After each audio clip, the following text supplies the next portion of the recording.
Hello friends, नमस्कार। आप सभी का स्वागत है मेरे यूट्यूब चैनल पर। आज हम लोग जो है एक खास इम्पॉर्टेंट टॉपिक पर बात करने वाले हैं जो कि साइंस से संबंधित है। विज्ञान विषय से संबंधित एक महत्वपूर्ण टॉपिक जो कि हमारे बहुत सारे वनडे एग्जाम जैसे कि सीजी टेट, सी टेट और अन्य जो है शिक्षक भर्ती आदि जो है बहुत सारे जो है महत्वपूर्ण एग्जाम मेरे हमारे लिए बहुत ही ज़्यादा इम्पोर्टेंट हो जाता है। तो आइए चलते हैं, हम लोग बात करने वाले हैं साइंस के खास टॉपिक पर जिसका नाम है प्रकाश। तो प्रकाश या फिर लाइट के बारे में हम बात करने वाले हैं कि लाइट बेसिकली होता क्या है। तो लाइट जो है एक ऊर्जा का स्वरूप है, एनर्जी का जो है एक स्वरूप है, और इसीलिए हम लोग इसके डेफिनेशन में बात कहते हैं कि light is a form of energy, है ना। Light is an energy which travels in a straight line, है ना। तो यहाँ पर मैं लिखना भूल गया हूँ, लेकिन आप ये बात याद रखेंगे कि लाइट हमेशा जो है स्ट्रेट लाइन में ट्रेवल करता है, और वो भी एक तरंग के रूप में, एक वेव के फॉर्म में जो है ट्रेवल करता है। इसी को मैंने यहाँ पे हिंदी में लिखा हुआ है कि प्रकाश जो है एक ऊर्जा का स्वरूप होता है जो कि तरंग के रूप में जो है संचरण करता है।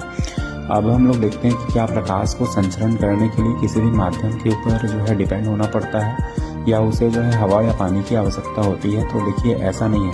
प्रकाश को जो है तरंग रूप में जब भी संचरण करने की आवश्यकता होती है तो उसे किसी भी माध्यम पर डिपेंड नहीं रहना होता है। वो जो है हवा या पानी के ऊपर डिपेंड नहीं रहती है, और प्रकाश जो है बिना मीडियम के लगातार आगे बढ़ती है।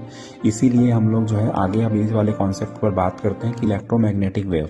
जैसे कि हम यहाँ पर वेव्स के बारे में थोड़ा सा पढ़ रहे हैं, तो सबसे पहले हम ये जान लेते हैं कि इलेक्ट्रोमैग्नेटिक वेव क्या होता है। तो ऐसे सभी वेव जिसे संचरण करने के लिए या जिसे प्रोपागेशन के लिए किसी भी मीडियम की या माध्यम की आवश्यकता ना हो, उन्हीं को हम इलेक्ट्रोमैग्नेटिक वेव्स के नाम से जानते हैं। तो इस तरह से लाइट भी एक प्रकार का ऐसा वेव है, ऐसी तरंग है जिसे किसी भी प्रकार से मीडियम की आवश्यकता नहीं होती।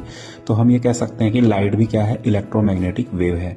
उदाहरण स्वरूप हम समझते हैं कि कैसे लाइट को जो है मीडियम की आवश्यकता नहीं होती। ये बात हम कैसे प्रूव कर पाएंगे, तो हम अपने डेली लाइफ में देखते हैं कि जब भी सनलाइट जो है पृथ्वी पर पहुंचता है तो वो जो है सन और पृथ्वी की जो दूरी है उनके बीच में बहुत सारे ऐसे जगह हैं जहाँ पे वैक्यूम क्रिएटेड है, मतलब निर्वात है, जहाँ पे हवा भी नहीं है, लेकिन फिर भी वहाँ से हमारे सनलाइट जो है पार होते हुए पृथ्वी तक पहुँच जाती है। इस तरह से हम समझते हैं कि लाइट को ट्रेवल करने के लिए किसी भी मीडियम की आवश्यकता नहीं होती है। तो लाइट कौन सा वेव हुआ, इलेक्ट्रोमैग्नेटिक वेव हुआ। Thank you so much.